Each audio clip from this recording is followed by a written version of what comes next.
பரிசுத்த நாமத்தில் மேற்கொண்டதாக சுமார் 6 வருடங்களுக்கு பிறகு நம்முடைய சபையிலே நம்முடைய வார்த்தை கொண்டு வரும்படி தேவன் கொடுத்த திறமைகளை சொல்லிக்கிறேன். ஒருவேளை நம்முடைய குடும்பத்திலே ஒரு அன்பு தம்பி இழந்த மனசோர்வு இருந்தாலும் நாம் ஆராதிக்கிற தேவன் உயிருள்ள ஆண்டவர், உயிரோடு நம்முடைய மத்தியிலே இருக்கிறார் என்ற விசுவாசத்தோடு இவரையிலும் ஒரு 10 நிமிடம் தான் அந்த வார்த்தையை தெரிந்து தெளிவாக கேட்கும்படி நான் உங்களை கேட்கிறேன். யாருடைய தலை புரிந்திருந்தாலும் நான் அவர்களை கேட்கிறேன். கவனமாக இருங்கள், அசதியா இல்லாதீர்கள். ஆண்டவருடைய வார்த்தை சொல்லப்படுகிற பொழுது அதை ஏற்றுக்கொண்டு அதை வாழ்க்கையாக்கிக் கொள்ளும்படி ஜெபத்தோடு அமர்ந்திருக்கும்படி கேட்கிறேன். என்னுடன் மற்ற 6 வார்த்தைகளை பகிர்ந்து கொள்ள இருக்கிற பிள்ளைகள் பரிசுத்த ஆவியால் நடத்தப்படும்படி நான் வேண்டுகிறேன். இந்த வாய்ப்பை கர்த்தர் எனக்கு தந்தார். அவருடைய பரிசுத்த நாமத்தில் மகிமை உண்டாவதாக. இதை எனக்கு நேராக திருப்பி அன்பு நம்முடைய போதகத்துக்காக அவர்களுக்காக ஆண்டவருக்கு நான் நன்றி சொல்லுகிறேன். வாசியுங்கள். கர்த்தராகிய இயேசு கிறிஸ்து சிலுவையில் தொங்கியபடியே முடிந்த முதலாவது திருவார்த்தை ஆண்களில் யாராவது வாசிக்கும்படி நான் கேட்கிறேன். லூக்கா 23வது அதிகாரம் 34வது வசனம்.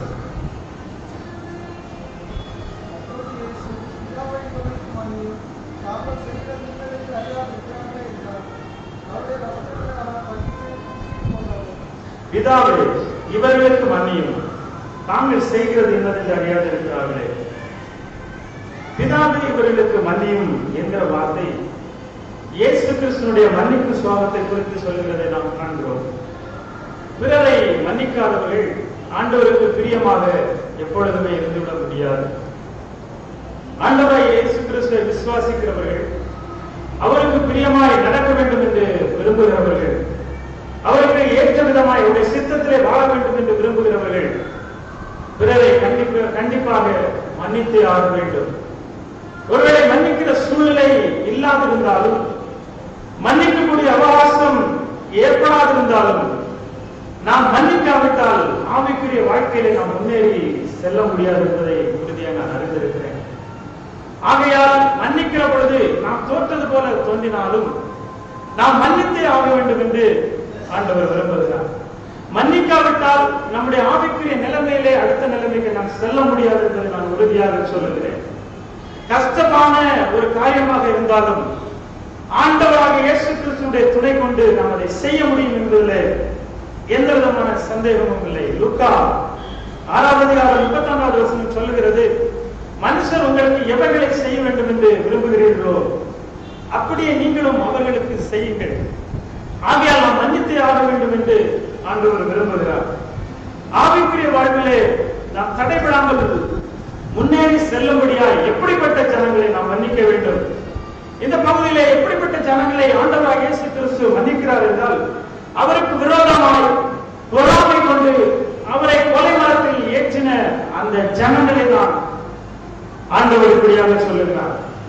அந்த ஜனங்களை போன்றவர்களை தான் நாம் மன்னிக்க வேண்டும் என்று ஆண்டவர் விரும்புகிறது என்ற பகுதியிலே நாம் வாசிக்கிறோம். இப்படிப்பட்டவர்களையும் நாம் மன்னித்து ஆக வேண்டும். நாம் ஒருவேளை சொல்லலாம், அவர்கள் என்ன பேசினார்கள் என்று, அவர்கள் எப்படி செயல்பட்டார்கள் என்று தெரியுமா, என்னுடைய உள்ளத்தை எப்படி காயப்படுத்தினார்கள் என்று தெரியுமா என்று சொல்லலாம். ஆனால் அப்படிப்பட்ட ஜனங்களையும் நம்மை கொலை செய்ய முயற்சிக்கிறவர்களையும் நாம் மன்னித்தே ஆக வேண்டும் என்று தேவன் விரும்புகிறார். இந்த மன்னிக்கும் சுவாபம் நம்மிடத்தில் வர நாம் என்ன செய்ய வேண்டும்? நாம் வாசித்த அந்த பகுதியிலே 2வது பாடத்தை நாம் வாசிக்கலாம். தாங்கள் செய்கிறது இன்னதென்று அறியாதிருக்கிறார்களே. தாங்கள் செய்கிறது இன்னதென்று அறியாதிருக்கிறார்களே என்கிற வாசகத்தின் மூலம் ஆண்டவராகிய இயேசு கிறிஸ்து அந்த ஜனங்கள் மீது வைத்த அந்த அன்பை வெளிக்காட்டுவதை நாம் புரிந்து கொள்ளலாம். ஆண்டவருடைய அன்பை அறியாதவர்கள் பிறரை எளிதில் மன்னித்து விட முடியாது. அந்த ஜனங்களையும் ஆண்டவர் மன்னிக்க முடியும் என்றால், தாங்கள் செய்கிறது இன்னதென்று அறியாதிருக்கிறார்களே என்று மன்னிக்க முடியும் என்றால், ஆண்டவருடைய அன்பை நீங்கள் பாருங்கள். எவ்வளவு அந்த ஜனங்களை நேசித்திருக்கிறார் என்று சொல்லி நீங்கள் அதை காண முடியும். ஆண்டவருடைய அன்பை நாம் எப்படி அறிந்து கொள்வது? லூக்கா 15வது அதிகாரத்திலே நாம் ஒரு உவமையை நாம் வாசிக்கிறோம். இளையவன் மனிதனின் உவமை என்று சொல்லப்படுகிறது. சிலர் கெட்ட குமாரன் உவமை என சொல்லுவார்கள். வேறு சிலர் அப்படி சொல்லப்படாது, மனம் திரும்பிய மைந்தன் என்றுதான் சொல்ல வேண்டும் என்று என்னெல்லாம் சொல்லுவதை நாம் கேட்டிருக்கிறோம். ஆனால் அந்த உண்மையில் அந்த உவமையில் சொல்லப்படுகிற காரியம் என்னவென்றால் அந்த தகப்பனுடைய செய்கை தான், அந்த தகப்பனுடைய சுவாபம் தான் அந்த உவமையினுடைய கருப்பொருள், கதாநாயகர். அவருடைய அன்புதான் அந்த இடத்திலே நாம் பார்க்க வேண்டியது, அந்த உவமையிலே நாம் கவனிக்க வேண்டியது. அந்த இளைய குமாரன் தகப்பனை விட்டு பிரிவதற்கு முன்னும், அதாவது கெட்ட குமாரன் ஆகிறதற்கு முன்னும் அந்த தகப்பனுக்கு அவன்தான் குமாரன். ஆகையால் இந்த உவமை ஏதோ ஆண்டவரை அறியாதவர்களுக்கு சொல்லப்பட்டது அல்ல, ஏதோ ஆண்டவரை ஆண்டவருக்கு விரோதமாக இருக்கிறவர்களுக்கு அவர்களுக்காக சொல்லப்பட்டது அல்ல. ஆண்டவருடைய பிள்ளையாக இருக்கிறவர்கள், ஆனால் இப்பொழுது அவரை விட்டு தூரமாக இருக்கிறவர்கள், ஏதோ ஒரு காரியத்தினால் ஒரு இடத்திலிருந்து அந்த வழியிலே ஆவிக்குரிய வழியிலிருந்து திசை மாறி சென்றவர்கள், தூரத்தில் இருக்கிறவர்கள், அவர்களை குறித்துதான் இந்த உவமையிலே சொல்லப்படுகிறதை நாம் பார்க்கிறோம். 15வது அதிகாரம் 12வது வசனத்திலே குமாரன் ஆஸ்தியை கேட்டபோது அந்த தகப்பன் அதை பிரித்துக் கொள்கிறார். எதுவும் சொல்லவில்லை. இருந்த ஆஸ்திக்காரர், மகனே உனக்கு ஏன் நீ கொண்டு போனால் சர்வழித்து விடுவாய், வீணாய் குறித்து உன்னுடைய எதிர்காலம் கேள்விக்குறியாகும் என்றெல்லாம் அவர் சொல்லவில்லை. ஒரு சாதாரண தகப்பனை போல, நாம் நினைக்கிற தகப்பனை போல எல்லாம் அவர் சொல்லவில்லை. அந்த நாட்களிலே இஸ்ரவேலர்களுடைய நாட்களிலே ஒரு மகன், அதாவது இளைய மகன் தன்னுடைய தகப்பனுடைய ஆசையை பிரித்து கேட்டால் அது ஒரு மிகப்பெரிய குற்றமாக கருதப்பட்ட நாட்களிலே இந்த இளைய மகன் தன்னுடைய ஆசையை பிரித்து கேட்கிறார்.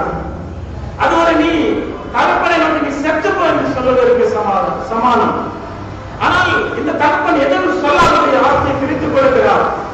எக்கேடும் கெட்டு போகட்டும் என்று சொல்லி அவர் பிரித்துக் கொடுக்கவில்லை. ஆஸ்தி முக்கியம் அல்ல, தகப்பனுடைய முக்கியம் என்பதை அவர் உணர வேண்டும் என்று அந்த தகப்பன் விரும்பினபடினால்தான் அந்த ஆஸ்தியை அவருக்கு எதுவும் சொல்லாத பிரித்துக் கொடுக்கிறதை நாம் பார்க்கிறோம். அதன் பின்புள்ளவராக நாம் வாசிக்கிறோம். அவன் கொண்டு செல்கிறான், உதாரித்தனமாக செலவு செய்கிறான். ஆஸ்தியை முழுவதும் செலவழித்த பின்பு அவனோடு இருந்த எல்லாரும் அவனை விட்டு போகிறார்கள். அவருடைய உணவிற்காக கையேற்ற வேண்டிய சூழ்நிலை, பந்தியை மேய்க்கிற நிலைமைக்கு தள்ளப்படுகிறான். அதனுடைய உணவை தின்பதற்காக தள்ளப்படுகிறான். ஒரு நாள் நினைக்கிறான், என்னுடைய தகப்பனுடைய வீட்டிலே அநேக உணவுகள் உண்டு, நல்ல முறையில் வாழலாம் என அங்கே போகிறேன் என்று சொல்லி ஓடி வருகிறான். 15வது அதிகாரம் 20வது வசனம் சொல்கிறது, அவன் தூரத்தில் வரும்போது அவனுடைய தகப்பன் அவனை கண்டு மனதுருகி ஓடினான் என்று சொல்லி. அந்த இளைய குமாரன் போய் எத்தனை நாட்கள் ஆனது, எத்தனை மாதங்கள் ஆனது, எத்தனை வருடங்கள் ஆனது என்று சொல்லி நமக்கு தெரியாது. ஆனால் ஒன்று மட்டும் நிச்சயம், அந்த அன்பான தகப்பன் என்றைக்கு அந்த மகன் போனானோ அந்த நாளிலிருந்து அவன் போன வழியிலே வெளியே வைத்து அவர் கவனமாய் பார்த்துக் கொண்டிருக்கிறார்.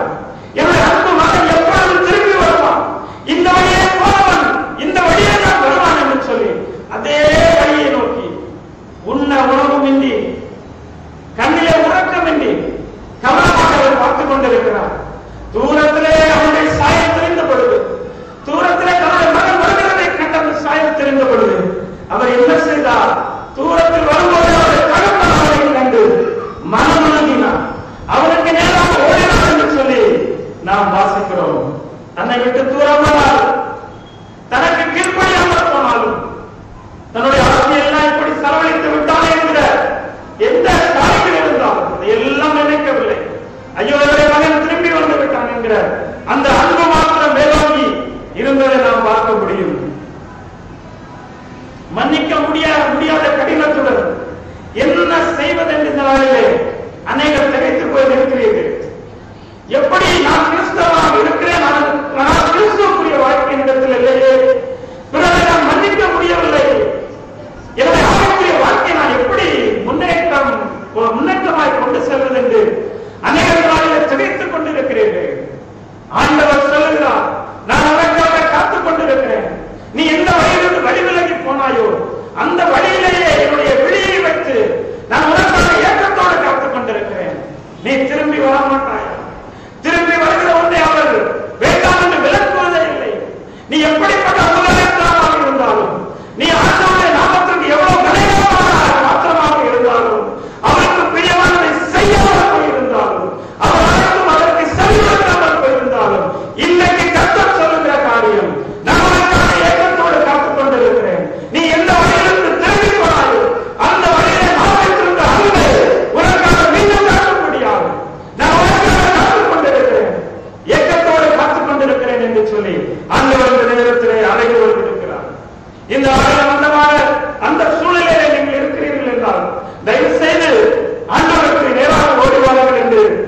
உங்களுக்கு அழைப்பு கொடுக்கிறேன். 20வது வசனத்தில் 2வது பகுதியை வாசிக்கிற பொழுது அவன் கழுத்தை கட்டிக்கொண்டு அவனை முத்தம் செய்தான் என்று சொல்லி நாம் வாசிக்கிறோம். அவன் சரீர அழுக்கை, தன்னுடைய மகனுடைய சரீர அழுக்கை அவர் பார்க்கவில்லை. அதிலிருந்து வரும் துர்நாற்றத்தை அவர் பார்க்கவில்லை. மாறாக தன்னை தேடி வந்த, தன்னிடம் திரும்பி வந்த தன் மகனை மட்டும் அவர் பார்த்தார். 21 அந்த மகன் என்ன சொன்னான் என்று சொல்லியெல்லாம் அவர் கவனிக்கவில்லை. அவன் என்னென்னவோ சொன்னான். தகப்பனே என்னை மன்னியும் என்றெல்லாம் நிறைய வார்த்தைகள் சொன்னான். அவர் அதையெல்லாம் கண்டது போல தெரியவில்லை. 22வது வசனம் தெளிவாக சொல்கிறது, அவனுக்கு சிறந்த விலை உயர்ந்த வஸ்திரத்தை கொடுக்கிறார் என்று சொல்லி. என்ன அது வசியுது?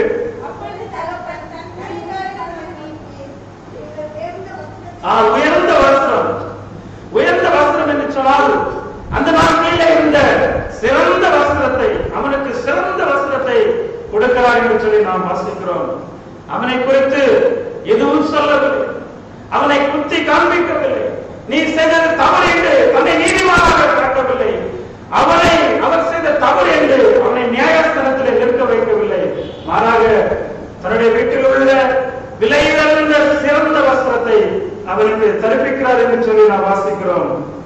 அந்த விலை உயர்ந்த சிறந்த வஸ்திரம் தகப்பன் தமது பிரியமான பிள்ளைகளுக்கு கொடுக்கிற வஸ்திரமாய் நாம் அதை காண முடியும். அது மாத்திரமல்ல, அந்த கைகளுக்கு மோதிரத்தை கொடுக்கிறார், அது அதிகாரத்தை கொடுக்கிறது.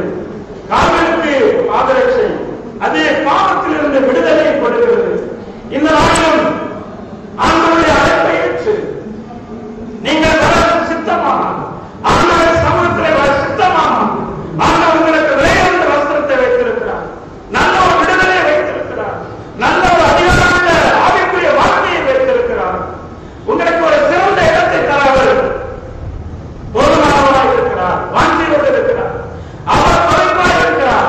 நீங்கள் நாடாளுமன்றத்தில் வந்தால் அதை ஏற்றுக்கொள்வாரா என்கிற தவிப்பிலே நீங்கள் இருக்கலாம். ஆனால் ஆண்டவருடைய தவிப்பெல்லாம் நீங்க வந்தால் இந்த மகனை நான் பயன்படுத்தலாமே, என்னுடைய நாமத்திற்கு மகிமையாக நான் இவரை பயன்படுத்தலாம் என்று சொல்லி அவர் வாஞ்சியோடு காத்துக் கொண்டிருக்கிறார். கண்களை மூடலாம். ஆண்டவரே, நான் உங்களுடைய சமூகத்தில் வருகிறேன், அர்ப்பணிக்கலாம். ஆண்டவருடைய சமூகத்தில் அர்ப்பணிக்கலாம். உள்ளத்தின் ஆழத்தில் இருந்து காரியத்தின் கடைத்தவை இதுதான்.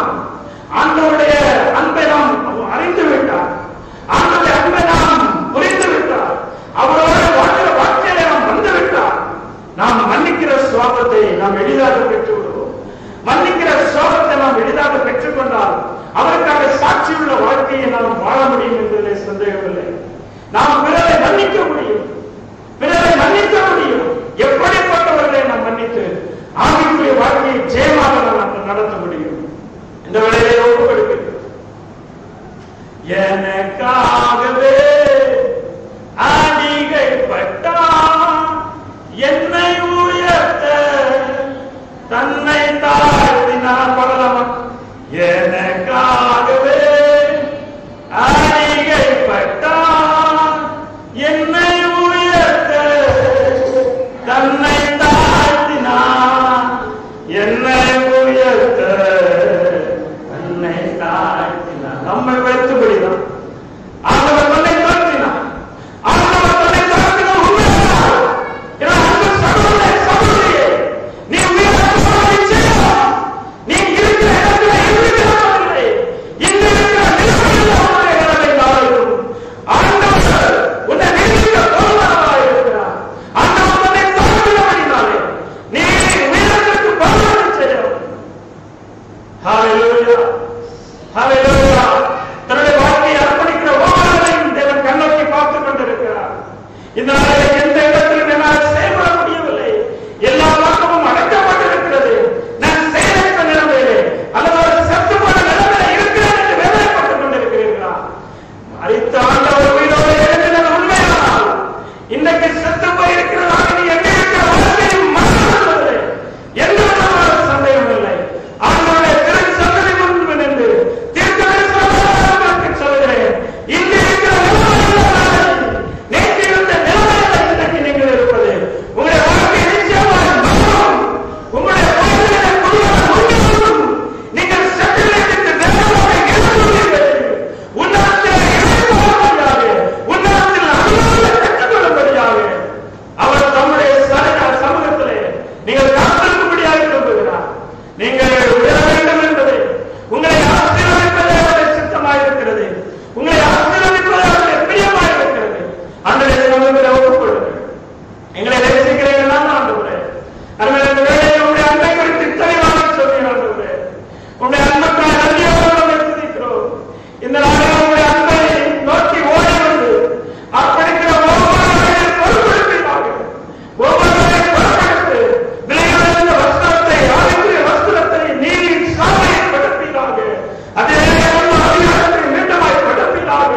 அதே ஆளுடைய கனியினால் ஆளுடைய வரவேற்றால் இன்னும் நிரப்பி நடத்துவீராக. ஹல்லேலூயா. முன்னிருந்ததை காட்டிலும் அதிகமாக விடுதலை காணும்படி செய்கிறார்கள். இந்த நாளில் அன்பு தம்பி இழந்து கொடுத்திருக்கிற அன்பு தாயாளர்களுடைய குடும்பத்திற்காக ஜெபிக்கிறோம். ஆண்டவருடைய கவலைகளில் இருக்கிறவர்களுக்கு உம்முடைய ஆசீர்வாதம் அவர்களுக்கு நிறைவாக உண்டாவதாக. கர்த்தாவே, அவர்களை பொறுப்படுத்துகிறார்கள், அவர்களை தேற்றுகிறார்கள். நீர் எல்லா காரியங்களையும் ஆண்டவரை சித்தமாய் இரவாய் செய்கிறார்கள். நீர் பொறுப்படுத்திக் கொள்கிறார்கள். என்னோடு ஆண்டவரை வார்த்தைகளை பகிர்ந்து கொள்ளுகிறேன். அன்பு என்னுடைய குடும்ப பிள்ளைகளை உம்முடைய ரத்தப்படைகளை ஒப்புக்கொள்ளுங்கள். பரிசுத்த ஆவியானவர் அவர்களை நிறைவாய் நடத்தி நடத்துகிறார்கள். தாழ்வுள்ள இடத்தில் ஒப்புக்கொடும். கேட்கிற ஒவ்வொரு பேசுகிறவர்களை பார்க்காதபடி பேசுகின்ற ஆவியானவரை, பேச வைக்கின்ற ஆவியானவரை காண உம்முடைய நாமத்தை மகிமைப்படுத்த கிருபை செய்கிறார்கள். எங்களை முற்றிலுமாய்